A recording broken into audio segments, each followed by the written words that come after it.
আজকে বাড়িতে বানানো হয়েছে শামুক খরবো। তো আমি যতগুলো শামুকের রেসিপি দিয়েছি, এই রেসিপিটা হচ্ছে একদমই ভিন্ন। তারপর এটা বানাতে অনেক ইজি, আর এটা বানাতে যত ইজি ততটাই টেস্টি খেতে। তো এই শামুক খরবোটা আমরা কিভাবে বানালাম, এখানে আমাদের কি কি ইনগ্রেডিয়েন্টস লেগেছিল সবকিছু শেয়ার করব আজকের এই ভিডিওতে। বাজার থেকে শামুক কিনে আনা হয়েছিল কেজি 100 টাকা করে। যেহেতু সেদিন বাজার বার ছিল তাই এগুলা 100 টাকা করে পাওয়া গিয়েছিল। আর বাজার বার ছাড়া হচ্ছে এগুলা জীবনেও 100 টাকা করে পাওয়া যাবে না। পুকুরে কিংবা বিলে যে শামুকগুলা পাওয়া যায় এগুলা সেই শামুক না, এগুলো হচ্ছে ছড়ার শামুক, যার জন্য এদের দামও অনেক বেশি। শামুকগুলো প্রথমে ভালো করে ধুয়ে নিতে হবে এবং বারবার ধুতে হবে যেন তার গায়ের ময়লাগুলো চলে যায়। আর আজকে যেহেতু আমরা শামুকগুলো হরবো করব, তার জন্য আমরা প্রথমে শামুকগুলো হলা করে নিব। এই হলা শব্দটা কিন্তু আমাদের চাকমা ভাষা। তারপরে এই হলা মানে কি সেটা তোমরা এই ভিডিওটা দেখার পর বুঝতে পারবে। প্রথমে একটা পাতিলের মধ্যে পরিমাণ মতো পানি নেওয়ার পরে আমরা চুলার আগুনে বসিয়ে দিব। তারপরে আমরা সেখানে দিয়ে দিব পরিমাণ মতো লবণ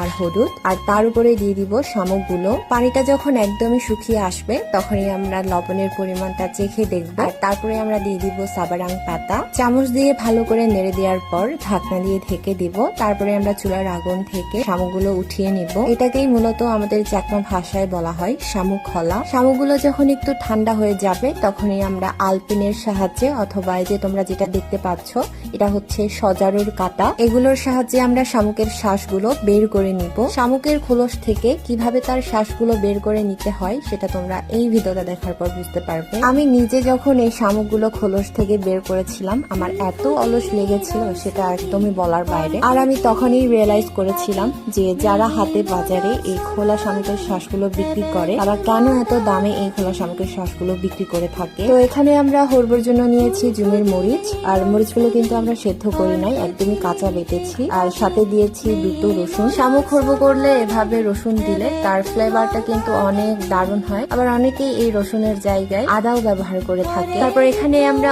অল্প একটু সিদল পুড়ে নিয়েছি, এটাও আমরা মরিচের মধ্যে দিব। তার আগে এখানে আমাদের দিতে হবে পরিমাণ মতো পানি।